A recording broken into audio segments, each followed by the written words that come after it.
Queridos, meu nome é Heraldo Gabri, sou pastor das Assembleias de Deus do Ministério de Madureira, moro na cidade de Caldas da Rainha, aqui em Portugal. Graças a Deus, hoje é quarta-feira, é dia de Natal, dia 25 de dezembro de 2019. Nós glorificamos a Deus por tudo que Ele tem feito em nossas vidas, mas hoje também é dia de nós gravarmos mais um vídeo para a nossa edificação. E antes de qualquer coisa, eu preciso pedir a você que ainda não é inscrito, que faça a sua inscrição, que acione o sininho para receber os vídeos às segundas, quartas e sextas-feiras, e também que dê seu like, seu joinha, caso você goste dos nossos vídeos. E também compartilhe, para que possamos levar a palavra do Senhor aos confins da terra. Muito bem, segunda-feira nós falamos sobre a questão de ter lugar para Jesus nascer. Mas como hoje já estamos vivendo o dia 25, Jesus já nasceu com certeza nos nossos corações. Quero falar hoje sobre a passagem que encontra-se em Lucas capítulo 13, versículos de número 6 a 9, que diz o seguinte: e dizia esta parábola.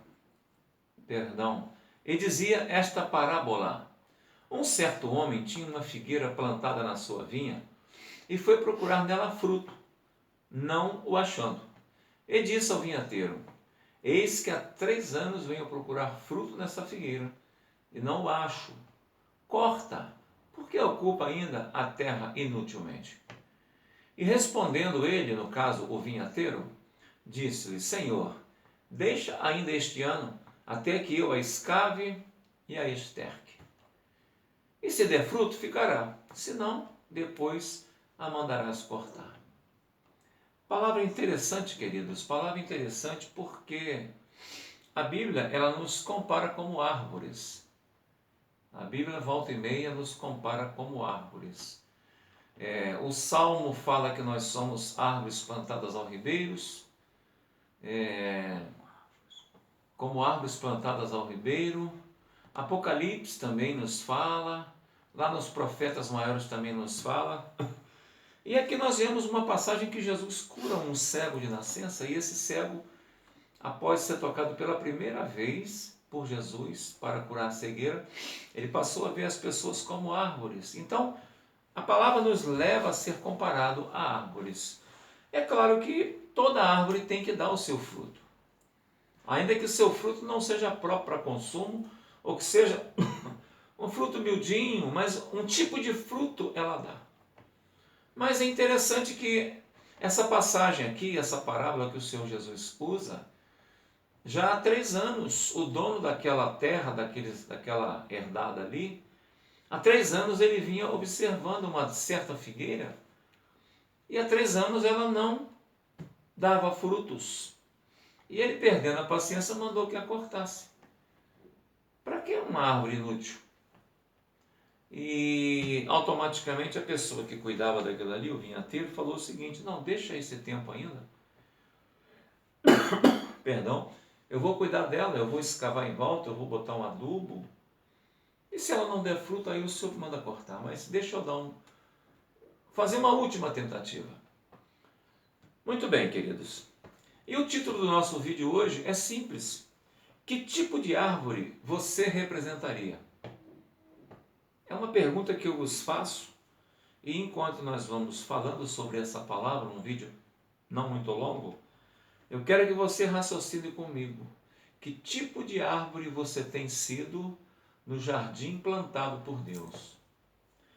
Quando Jesus ensinava às multidões, normalmente ele fazia uso de parábolas. Para isto, ele citava fatos e situações que aconteciam na sua época. Ele passava em determinado local, via uma pessoa que nem viu a mulher, varrendo a casa, desesperada porque havia perdido uma dracma. Ainda tendo outras, ela desesperada, ela varria a casa atrás de uma dracma perdida. E ele jogou-lhes essa parábola. Ele viu, em determinado momento, um pastor de ovelhas, com tantas ovelhas no aprisco, desesperado porque uma havia ficado no campo perdida. Ele usou aquela cena para falar a parábola da ovelha perdida. E assim ele veio trazendo as parábolas. E essa parábola também tem a ver com as coisas que aconteciam na sua época. Naquela época, tanto quanto hoje, existem 3 tipos de pessoas que se encontram dentro e fora das igrejas. Isso aí não mudou. Nessa vida, neste vídeo, eu quero falar sobre esses 3 tipos de pessoas. É claro, comparando-as com árvores, para que nós possamos entender melhor essa mensagem de hoje. A primeira pessoa, a primeira classe de pessoas, eu quero compará-la com aquela árvore que dá bons frutos. Quem não gosta, né? Quem não gosta? É interessante que aqui na Europa a gente não vê mangueiras, a gente vê poucos pés de manga, com exceção nas ilhas, né?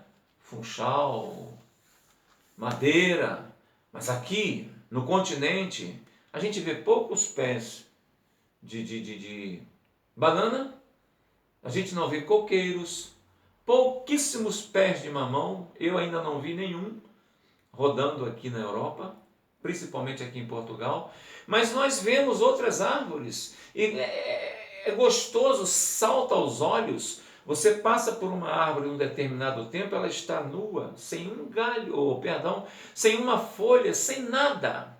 E na ocasião própria dela, o que acontece? Ela se reveste de flores, de folha, explode os frutos nela e você passa um tempo depois, ela está carregada de pera, de maçã. É coisa linda demais. A árvore boa, ela produz bons frutos. E interessante que eles passam sempre por uma poda, eles estão sempre cuidando dela e elas estão sempre correspondendo.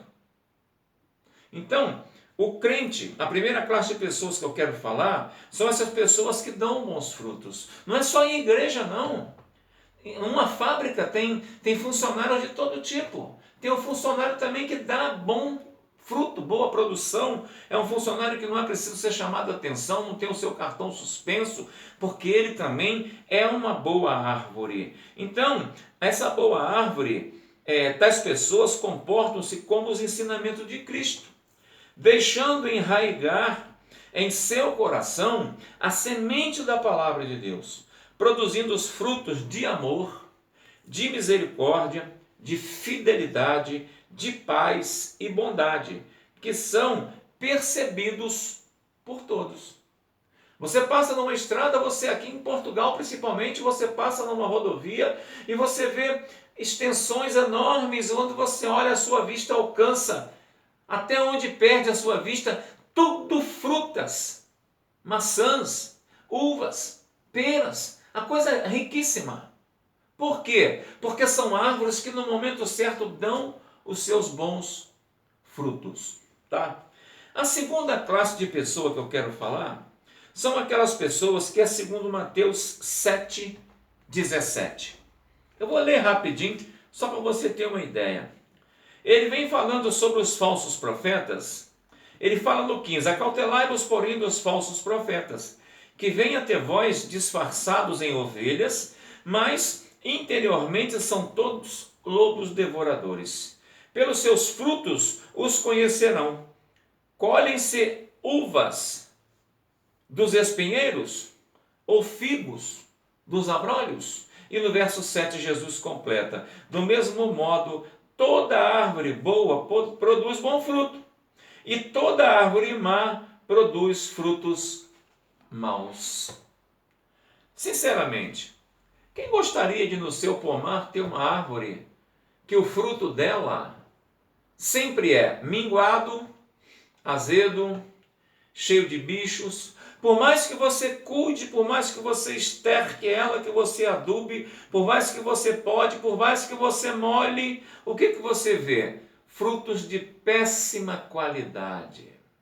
É sobre essa segunda classe de pessoas que eu quero falar. É como uma árvore má produzindo frutos maus. São pessoas que às vezes até vão às igrejas, até trabalham num bom emprego, ouvem até a palavra de Deus, ouvem a palavra dos seus patrões, até se emocionam, ficam emocionadas, mas continuam produzindo os mesmos tipos de fruto que produziam anteriormente. Ou seja, só produzem ódio, contendas, intrigas, confusões, incompreensões, infidelidade. Endurece seus corações e não permite que a semente de Cristo penetre e cresça em seu coração. Infelizmente, esse tipo de árvore também tem, e esse tipo de pessoa também tem. E por último, existem também aquelas árvores, a terceira classe, que não produzem nenhum tipo de fruto. Não produzem nenhum tipo de fruto. Quando elas dão qualquer coisa, algumas sementinhas que às vezes até os pássaros recusam. Porque tem um amargor, tem um veneno, tem alguma coisa, solta aquele leite que lhes cola o bico. E muitas vezes essa árvore nem para sombra serve. Esse tipo de pessoa está na terceira classe, daquelas pessoas que não vão aos cultos, não são regulares nas suas entradas nas fábricas, nas indústrias, nas lojas. São pessoas que ocupam uma vaga sem ter direito a nada, não estudam a palavra, não fazem nada na obra de Deus, estão há anos na mesma estagnação espiritual, como árvore cheia de folhas, mas não tem fruto nos seus galhos, nos seus ramos. Alguns até se aproveitam dessa situação. Alguns até tiram proveito dessa situação, porque a aparência engana. Às vezes você olha uma árvore e você não vê nada, mas de repente ela pode até dar bom fruto. Mas tem pessoas que estão há anos na mesma estagnação espiritual, como árvores cheias de folhas, mas sem fruto algum que se aproveite. Vamos refletir. Que tipo de árvore nós temos sido plantados pelo Senhor nas nossas igrejas, nas nossas escolas, nas nossas fábricas, nas nossas empregos, nas nossas lojas, na nossa vizinhança? Que tipo de árvore eu tenho sido para o meu vizinho? Será que o meu vizinho tem olhado para mim, tem visto eu dar frutos? E principalmente cá para nós, nós que somos os lavados e remidos pelo sangue do Cordeiro, que já levantamos as mãos para Jesus, será que nós temos dado frutos dignos de arrependimento? Será que o meu vizinho, ele não sendo um evangélico, ele não sendo uma pessoa que segue a Bíblia, será que ele pode olhar para mim e falar assim: poxa vida, se um dia eu for ser um crente, eu quero ser como o pastor Heraldo, porque eu vejo os frutos que ele tem dado? Será que nós temos produzido esses frutos? Às vezes um profissional liberal, ele estuda 6, 7, 8 anos, faz vários cursos, aquela coisa toda, consegue um título de doutorado, mas os frutos que ele produz não convencem ninguém de que ele é um bom profissional. Eu convido a você a meditar comigo nessa passagem, nesse vídeo, e que possamos verdadeiramente ser árvores plantadas pelo Senhor e que possamos dar os nossos frutos na ocasião certa, e através dos nossos frutos podemos induzir outras pessoas a crerem na palavra, no Evangelho de Jesus Cristo. Eu creio nessa palavra. Você pode crer?